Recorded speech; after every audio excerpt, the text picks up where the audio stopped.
Os destaques da semana entre os julgamentos do plenário do Supremo Tribunal Federal. Você confere aqui na TV Justiça. É o Plenárias que já começou.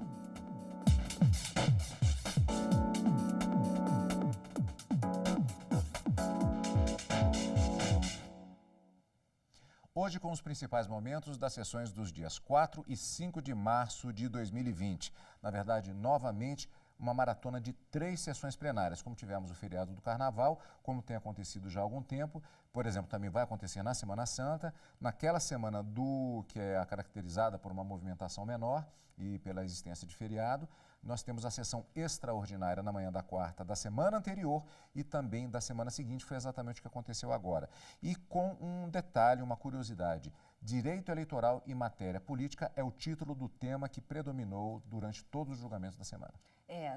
Dentro do cômputo de todos os julgamentos que foram apregoados, tanto nas sessões da quarta pela manhã, quarta à tarde, quinta-feira à tarde, ao que eu anotei, são pelo menos 10 processos apregoados, mas vamos lembrar que na quarta-feira pela manhã houve o início de um julgamento que foi finalizado na quarta à tarde e, da mesma forma, um recurso extraordinário da relatoria do ministro Gilmar Mendes, que discutia qual era a competência da justiça, se era justiça comum ou justiça do trabalho para processar e julgar ações contra empresas estatais, mas que questionavam regras do edital, do concurso público para ingresso na prestação daquele tipo de serviço, foi finalizado na quinta-feira. Mas desse total de 10 processos apregoados, pelo menos 5 tratavam de matéria eleitoral e foi o tema que predominou durante toda a quarta-feira, como você disse, Cadu. A maior parte dessas ações diretas de inconstitucionalidade, 4 pelo menos, foram julgadas improcedentes, de modo que aqueles artigos do Código Eleitoral que foram alterados, seja pela mini-reforma eleitoral de 2015 ou em uma das ações em que se questionava uma alteração feita em 2017, a maior parte delas foram confirmadas a constitucionalidade e, portanto, julgadas improcedentes essas ações diretas de inconstitucionalidade. Apenas uma julgada parcialmente procedente. Dentre essas regras que foram mantidas pelos ministros, foi confirmada mais uma vez um entendimento da Corte que já havia sido proclamado em ação direta de inconstitucionalidade, mas no julgamento de um desses processos, que é constitucional a regra prevista no Código Eleitoral, em que prevê uma inelegibilidade, por exemplo, de prefeitos, chefes do Poder Executivo, que tenham sido afastados do seu cargo em razão do indeferimento do registro de candidatura. Nós vamos contar direitinho como foi essa história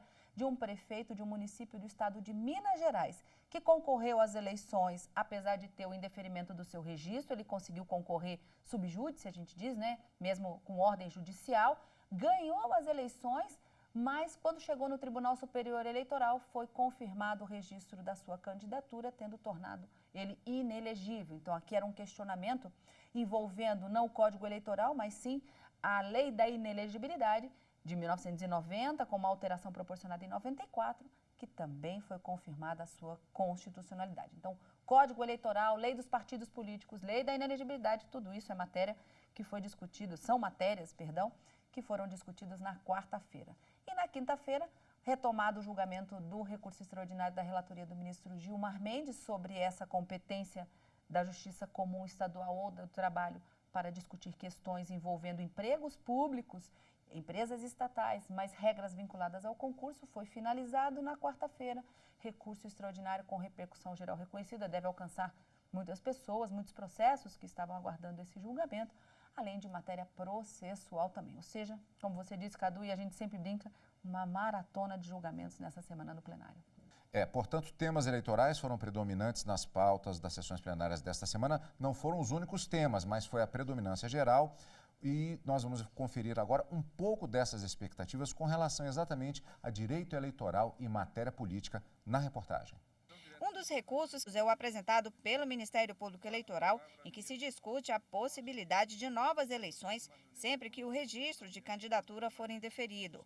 Isso independentemente do número de votos anulados. O Ministério Público Eleitoral pede a inconstitucionalidade de parte do Código Eleitoral que prevê novas eleições. Isso porque, segundo o MPE, essa convocação não protege a legitimidade e a normalidade dos pleitos eleitorais. O relator é o presidente do STF, ministro Dias Toffoli. Outros 2 processos eleitorais devem ser também analisados pelos ministros. Um deles, o Partido Trabalhista Brasileiro, PTB, questiona uma parte da lei de inelegibilidade que prevê, por 8 anos, a inelegibilidade de parlamentares a partir do fim da legislatura. Em um outro processo, o Partido Republicano da Ordem Social, o PROS, pede a suspensão de algumas expressões de 2 leis que tratam sobre a fusão e criação de partidos políticos. O primeiro é contra a parte que impede a pessoa já afiliada a determinado partido de participar da criação de uma nova agremiação. E o outro, que impõe um prazo mínimo de 5 anos de registro no TSE de um partido para que ele possa fundir-se ou incorporar-se a outro. Os ministros vão decidir se as leis ofendem a autonomia partidária e princípios como da razoabilidade e isonomia, entre outros. E assim, confirmando essa expectativa que existia da semana em relação a direito eleitoral e matéria política, foi exatamente um tema predominante já na sessão plenária extraordinária convocada para amanhã da quarta-feira. Vamos ver como é que foram esses julgamentos, tanto na manhã como na tarde do dia 4 de março de 2020. No primeiro julgamento desta quarta-feira, os ministros consideraram constitucional o limite mínimo de votação individual na eleição proporcional. A regra foi instituída pela mini-reforma eleitoral de 2015, que determinou que os candidatos para o legislativo só podem ser eleitos se atingirem pelo menos 10% do coeficiente eleitoral, calculado pela divisão do total de votos válidos pelo número de vagas em disputa. A norma era questionada pelo Partido Patriotas com o argumento de que prejudicava as siglas e a participação de minorias. E não só isso, uma distorção no próprio sistema, porque veremos com certeza os candidatos não trabalhando mais por um voto para o partido, mas sim de forma individualizada, perdendo a unidade que deve se ter dentro de um partido político. Para o relator ministro Luiz Fux, a medida evita o efeito dos chamados puxadores de votos, que com votação expressiva ajudavam a eleger candidatos da mesma legenda com poucos votos. O entendimento foi acompanhado por unanimidade. Na essência, o que eu quero dizer é que o eleitor brasileiro vota no candidato. Ele vota no candidato. Quase que notória não é agente probationem, que é muito mais voltada à votação intuito personae, em razão do candidato, que em razão da legenda. A alteração trazida pela Lei Federal 1365, no artigo 108 do Código Eleitoral, inclui um requisito adicional para que um determinado candidato possa vir a ser eleito, a saber, que ele individualmente obtenha pelo menos um número de votos correspondente a 10% do quociente eleitoral.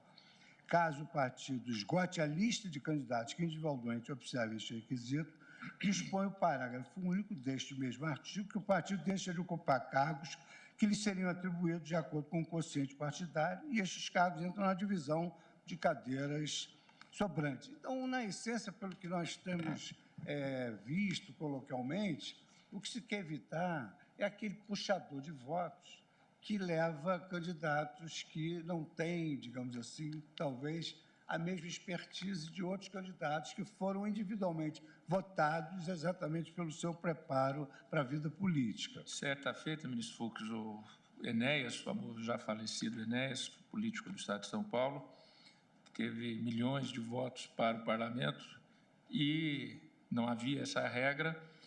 Com o quociente eleitoral, elegeu um companheiro de chapa com 146 votos. Pois é, 146 votos, se tornou deputado federal. Depois, o Enéas, que era o padrinho dele, morreu, ele virou pagão, nunca mais conseguiu ser eleito na vida. Presidente, era caronista. Elegeu o Baratão, deputado Baratão, 860 votos. Mas teve um com 146. Mas o nosso historiador, Walter Costa Porto, registra o caso de um sujeito no Acre, isso já faz bastante tempo, que estava no Rio de Janeiro e não conseguiu, na época com dificuldade, não conseguiu se deslocar ao Acre para votar. Mas ele tinha também um bom puxador de voto e ele acabou se elegendo sem ter tido um único voto. Olha só.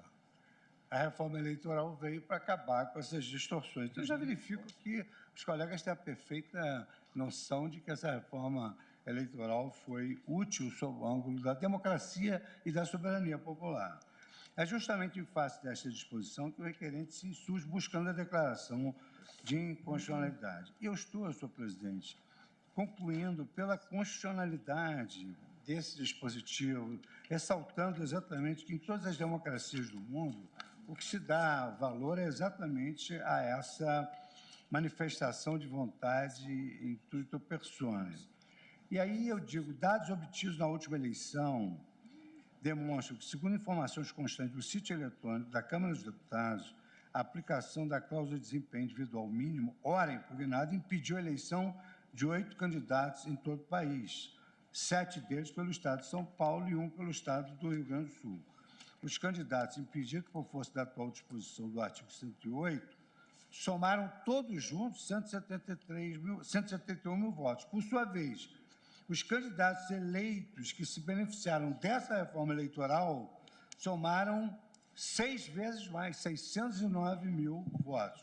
Não há outro assim, no meu modo de ver, que se falar em vulneração do sistema proporcional, porque continua a regra do quociente eleitoral, do quociente partidário.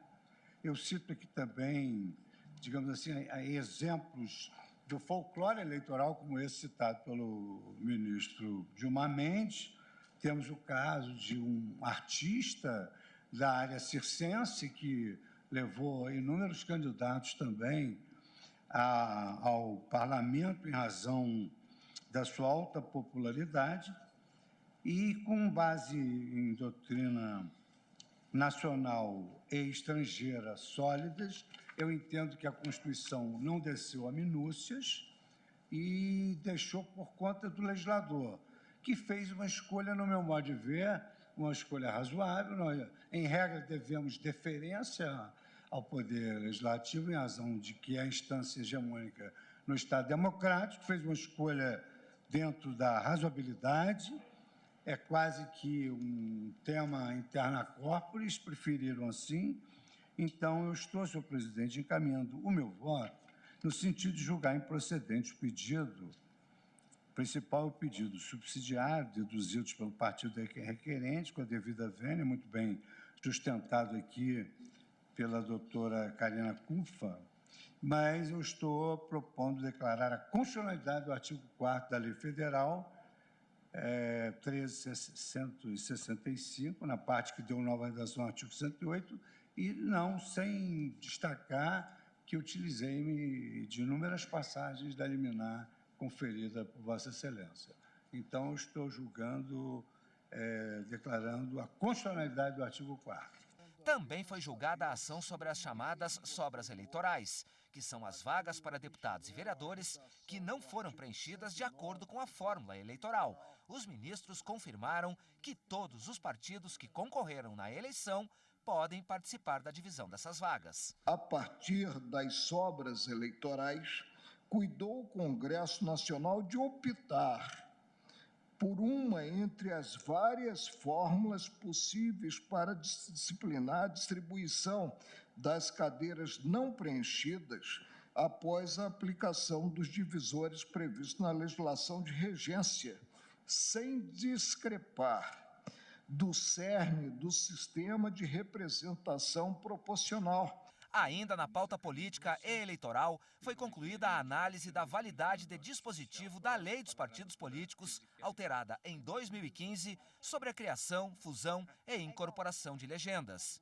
A ação foi proposta pelo PROS, que questionava regra da mini-reforma eleitoral de 2015, que tornou mais rigoroso o controle sobre esse tipo de prática. A legenda defendeu que a própria mini-reforma já criou barreiras que irão reduzir naturalmente o número de partidos políticos no país. Como exemplo, a defesa citou que 23 partidos atualmente têm acesso ao fundo eleitoral. Em 2018, eram 35. A pretexto de contribuir para um controle quantitativo e qualitativo das agremiações partidárias, ela acaba por favorecer o quadro de pulverização que busca restringir, na medida em que impede que 2 ou mais agremiações com a ideologia e o programa semelhantes, eles possam tornar-se apenas um. Por maioria, prevaleceu o entendimento dos ministros de que a regra atual é constitucional. e a ação do PROS foi julgada improcedente.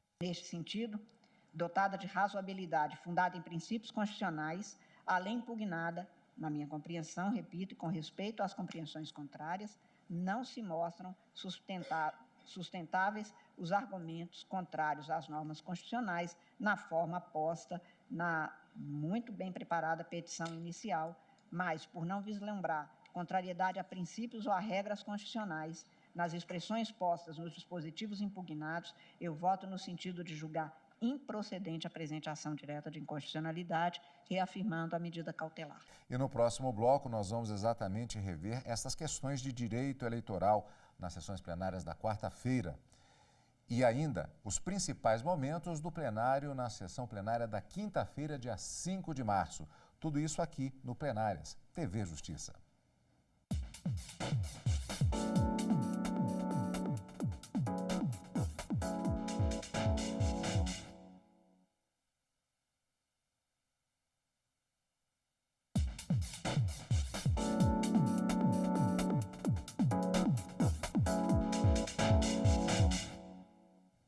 Estamos de volta com o Plenárias, ainda com as sessões plenárias da quarta-feira e, como vimos no bloco anterior, a predominância total de tema relacionado a direito eleitoral. Houve sessão pela manhã, na quarta-feira, e houve inclusive processo em que houve pedido de vista em mesa do ministro Marco Aurélio. O processo teve a continuidade sobre o direito eleitoral na sessão da tarde, com a apresentação do voto e encerramento da questão. E ainda mais processos relacionados a esse tema em julgamento. Como tem muita matéria, Karina, vamos nos concentrar exatamente nesses processos da tarde. Vamos a uma primeira temática aqui específica, que é a seguinte. Aliás, se não me engano, se baseia num caso concreto. Prefeito de uma determinada cidade, que teve a candidatura... o registro de candidatura... Indeferido. Ele recorreu, concorreu, foi eleito, mas depois ele foi considerado inelegível. Qual foi a solução para esse caso, que acaba repercutindo, inclusive, nas expectativas para as eleições municipais deste ano? O objetivo, esse foi um caso concreto, como você disse, discutido num recurso extraordinário da relatoria do ministro Dias Toffoli, em que se buscava uma declaração de inconstitucionalidade do quanto previsto no parágrafo 3º do artigo 224 do Código Eleitoral, com a alteração feita em 2015 pela mini-reforma eleitoral, que foi várias alterações que foram alcançadas no Código Eleitoral por essa lei, foram repercutidas nos julgamentos dessa quarta-feira. E aqui nesse recurso extraordinário não foi diferente. O que diz o 224, parágrafo 3º do Código Eleitoral? Diz que aquele candidato que for eleito dentro do sistema majoritário, aquele sistema eleitoral em que vota-se na pessoa e não no partido, então aí nós temos o sistema eleitoral majoritário para chefes do Poder Executivo, presidente da República, governadores de estado, prefeitos municipais e senadores da República.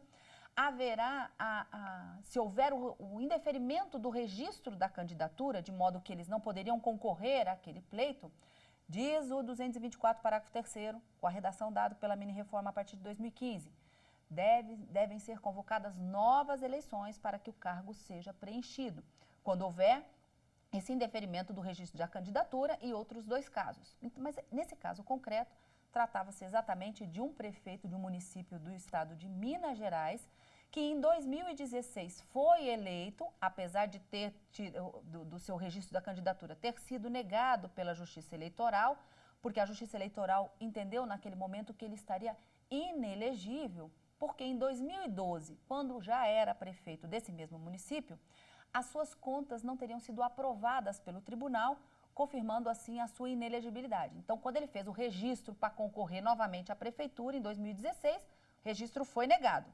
Ele recorreu, conseguiu concorrer às eleições subjúdice, ou seja, em razão de uma ordem judicial, mas quando o recurso chegou ao TSE, o Tribunal Superior Eleitoral manteve o indeferimento do registro da candidatura e determinou a aplicação do 224, parágrafo 3º, ou seja, que novas eleições acontecessem naquele município, e era justamente contra essa decisão que veio o recurso extraordinário que buscava se reverter essa situação.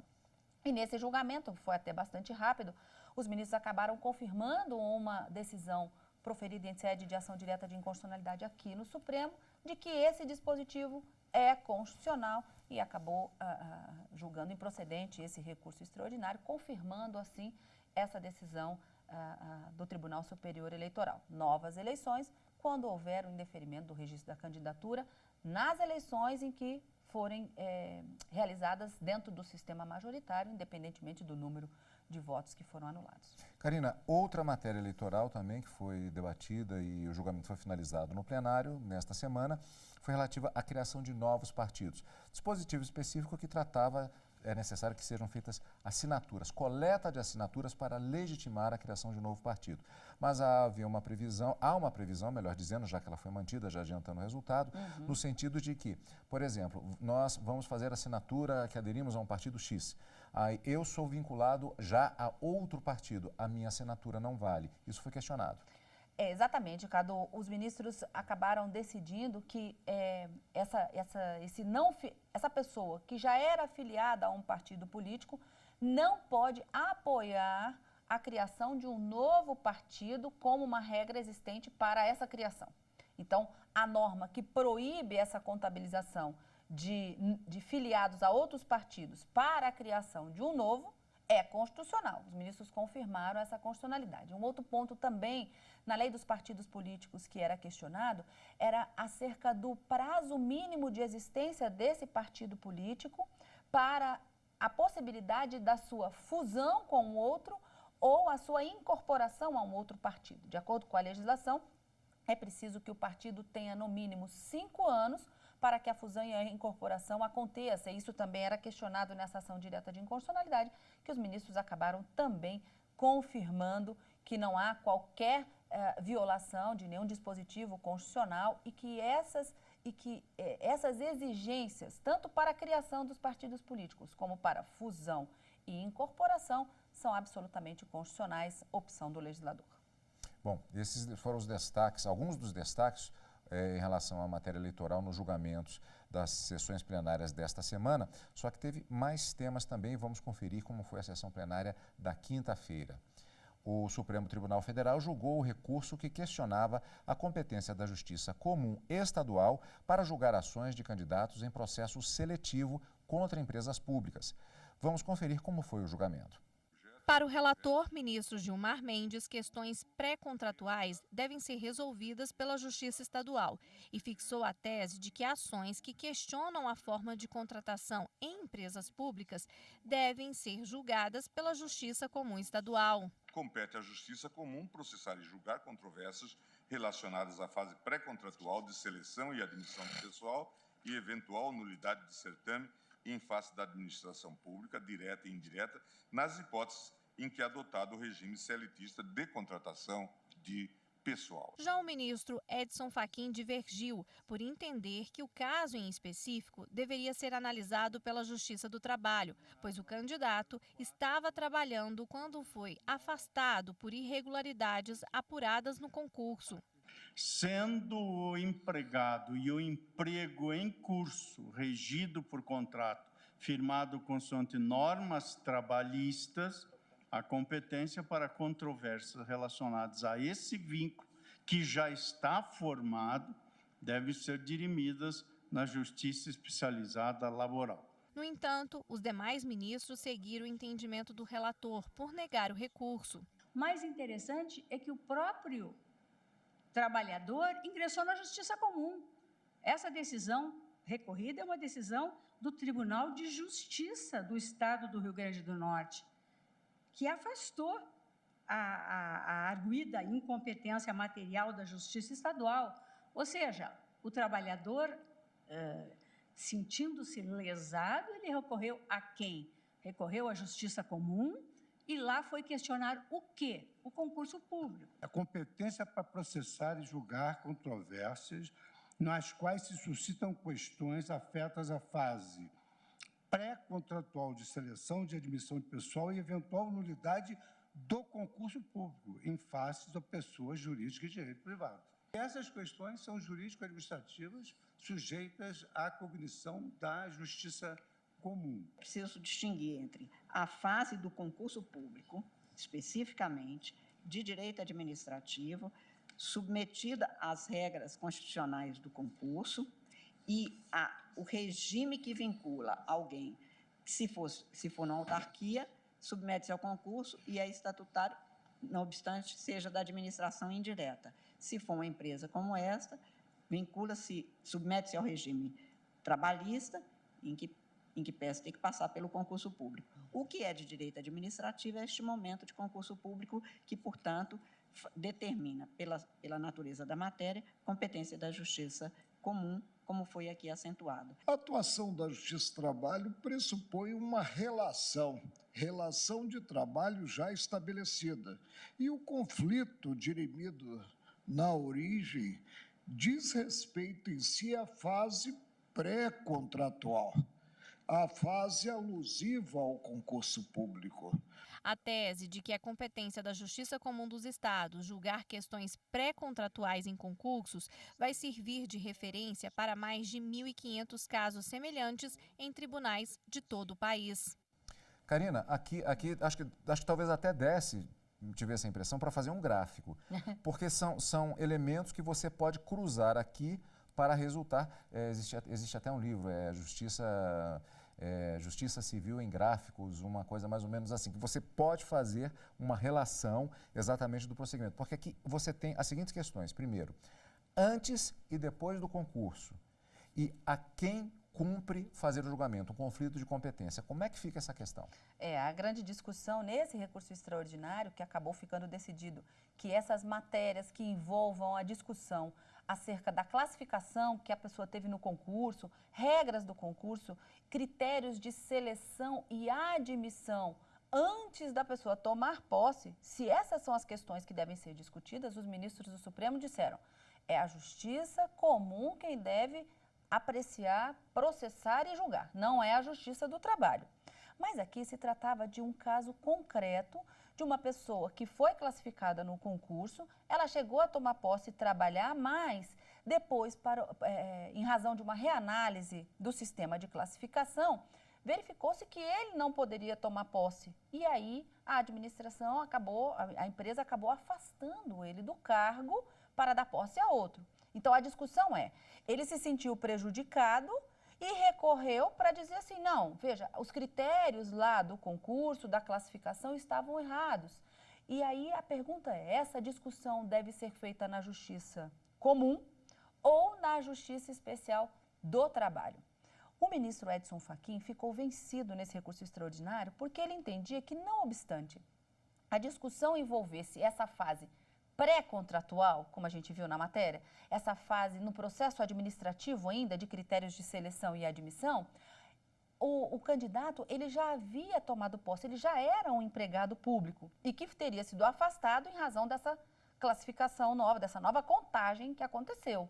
Mas a maioria dos ministros não entenderam dessa forma. A ministra Rosa Weber, a gente até viu na fala dela, num trechinho da fala dela, ela disse, tanto que o candidato ingressa com a ação dentro da Justiça Estadual e depois a companhia diz que é a competência absoluta, haveria uma incompetência absoluta da Justiça Estadual e que deveria ser matéria a ser discutida dentro da Justiça do Trabalho. Mas, enfim, ficou vencido apenas ministro Edson Fachin, a maioria entendeu que, nesse caso, portanto, discussões envolvendo esse processo administrativo de admissão e seleção para empregos públicos, então essas empresas estatais têm uma forma de selecionar os seus servidores por meio de concurso e que essas questões envolvendo todo esse processo administrativo, seleção e admissão, devem ser da Justiça Estadual. Depois, firmada uma relação de trabalho e havendo uma discussão envolvendo a relação de trabalho, de emprego público, que não era o caso concreto, de acordo com a maioria,